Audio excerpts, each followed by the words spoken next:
Arlene Blencowe, it's so nice to see you back in the States. And I know the last time we spoke, you were on your way Oh, home at the beginning of this whole pandemic situation.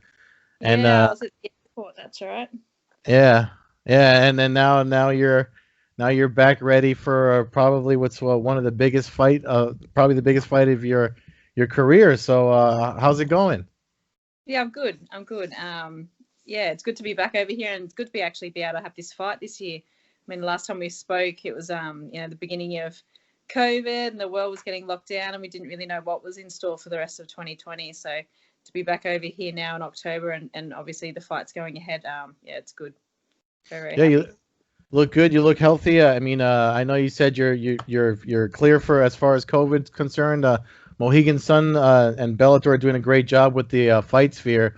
How's that whole experience been since you checked in? Yeah, good. They yeah, like you said, they are doing all the right things here to make sure that the fighters and everybody involved is safe. And yeah, so we've, like I said to you before, we've just come out of our quarantine. We got Mhm. here and got COVID tested straight away, and we were in our room. But yeah, just everything that they've provided to make sure that we will continue to stay safe while we're here. They've done a very good job. So yeah, well, I mean, the whole reason you're there is obviously for the big main event next week, Cyborg. I mean, it's. I feel like you've been preparing for it since as long as we've been talking. Um, But now, I mean, not only are you preparing for what could possibly the toughest opponent you've ever faced, on top of the pandemic, can you just talk us through how that's been? I saw your social media post where you talked about how hard your camp was. So can you just break that down for us? Yeah. Yeah. Well, it feels like it's been the longest camp in history for me because, yeah, once we knew that, saw that Cris had been signed to Bellator, we knew that that fight was going to be inevitable. After she fought Julia and Scott announced that, I was the number one contender, we started preparation straight away. And the last time I spoke to you, I was on the way back from Jackson Wink, getting training in with Holly and Coach Winklejohn, obviously in preparation for this fight. And then, yeah, the world got locked down, so we had to take training, in quarantine and doing sessions at home. And my coaches obviously accommodated all of my training so that I could just, continue training through those times. Again, still not knowing when this fight was going to eventuate.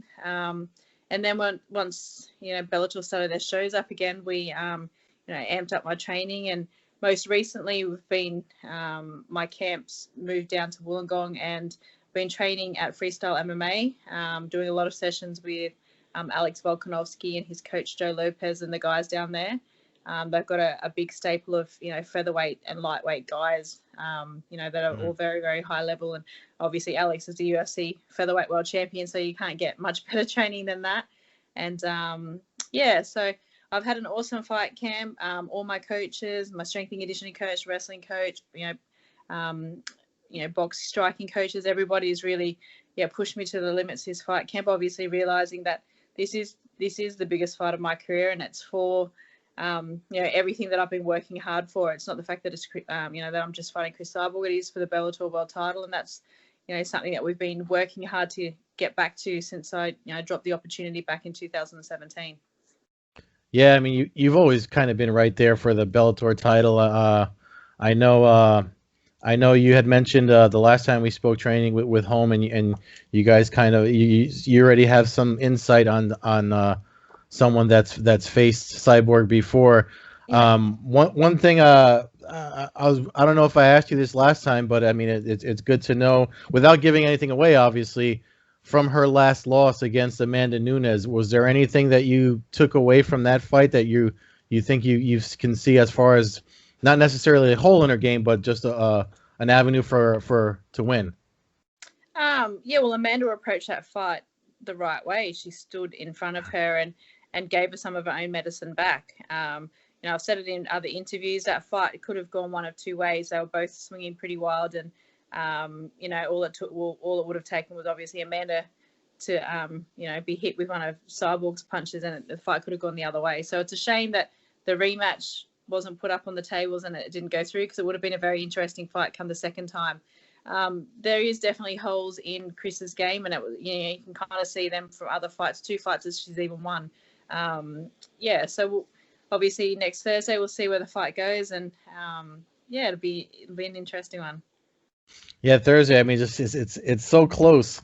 I'm just curious as to I'm excited to see it, but one of the things with the move to Thursdays is because Bellator has moved over to CBS Sports, and they're going to be we're doing a lot of stuff. They're obviously you probably know they're sharing the space that you're in now with Showtime Boxing. There's been talk of like crossover, cross promotion, crossover events with Espinosa. Given your experience with boxing, would you be opposed to doing like a cross promotional, boxing match? I've been talking about it with Cyborg, so I figured I'd pose it to you. Yeah, no. Well, actually, that's something that I want to sort of throw in the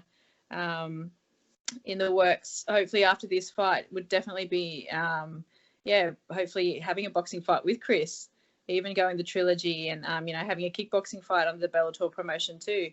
It's never been done with a fighter to have the three, combat, competitions like that. But yeah, no, definitely not opposed to getting back in the boxing ring. I mean, that's where my career started, and that's will always be, I think, where my heart's at. I love the sport and I love the art of it. But yeah, well, for now, I'll just concentrate on what's ahead next week, and I've definitely got ideas and plans for the next few years with what I'd like to happen, but.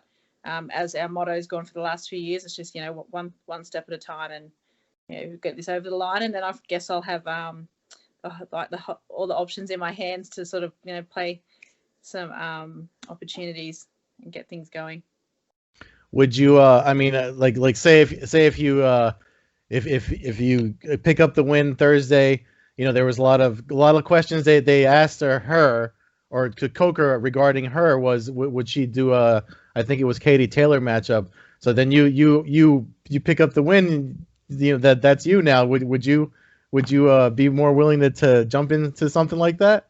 Yeah, it's interesting because Katie Taylor's a lot lighter than Cris probably wouldn't get down to the weight division to meet Katie Taylor. She'd probably be more likely to fight Clarissa Shields. But yeah, no, Katie's a phenomenal boxer, and yeah, that would be a big feat. But I mean, gosh, I'm going to get in there with Cris, the baddest woman on the planet in MMA. There's no reason I'd back down from a boxing fight. Yeah, I'm a fighter, and I'll get in with anyone. So yeah, we'll see what the cards show after this fight. How's it trending for you as far as reactions to the matchup and stuff since it was announced? I know you had hinted it towards me the last time we spoke, but I mean when it became official, it looks like I mean,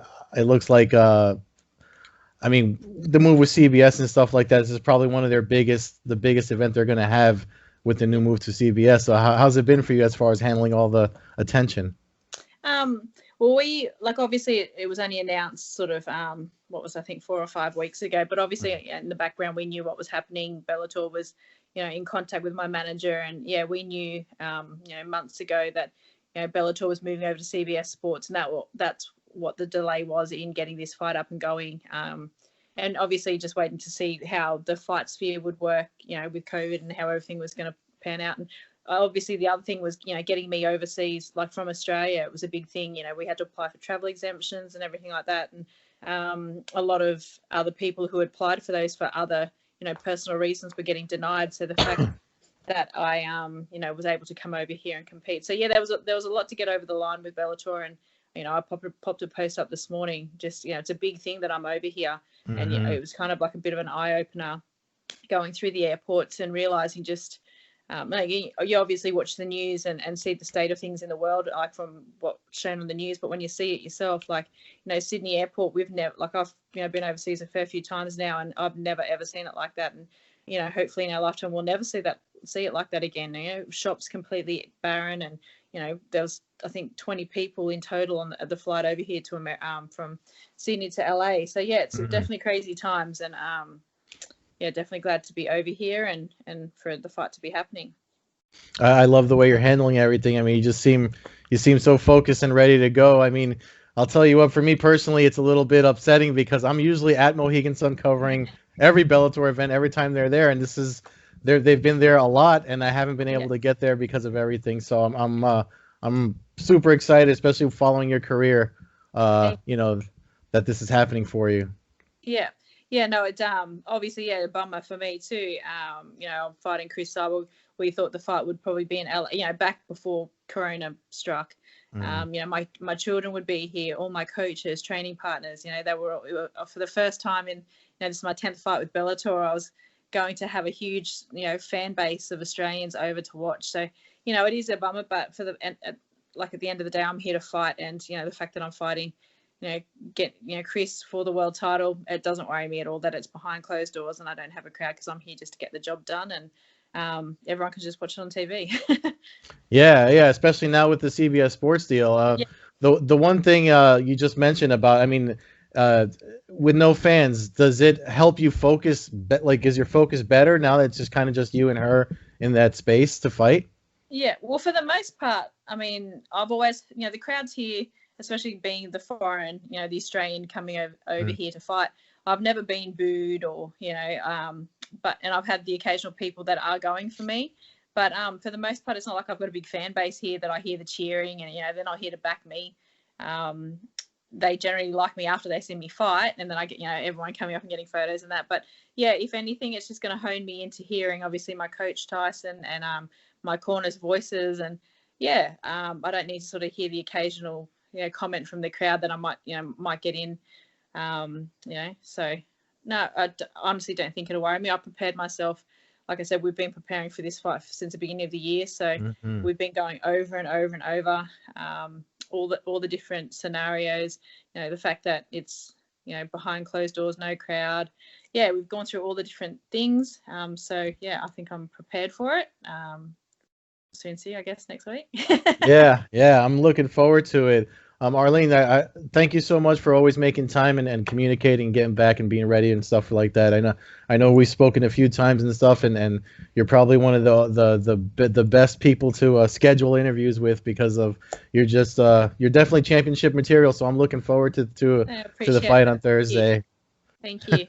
No problem. I'll speak after it when I am the champ. Oh yeah, definitely. Hey, you want to shout out your sponsors or anything? By all means, just take some time to do that. Yeah, we've got Muscle Bros, AH Glass Fencing, B and Bougie, Resolute TV, Southlands Real Estate, Triple X, and 3 Kings Finance. You always put me on the spot when I do that too, because I'm like, I hope I haven't forgot anyone, but I'm pretty sure I'm good. Obviously, big shout out to all my coaches too, and everyone that's helped me for this fight camp, training partners, my kids, Kayla and Kian. But yeah, everyone who helps me knows how appreciative I am. So, yeah. All right, cool. It's Bellator 249, right? Thursday on the CBS Sports. Yep. Cool. Thank you so much. Thank you. Bye. Bye-bye.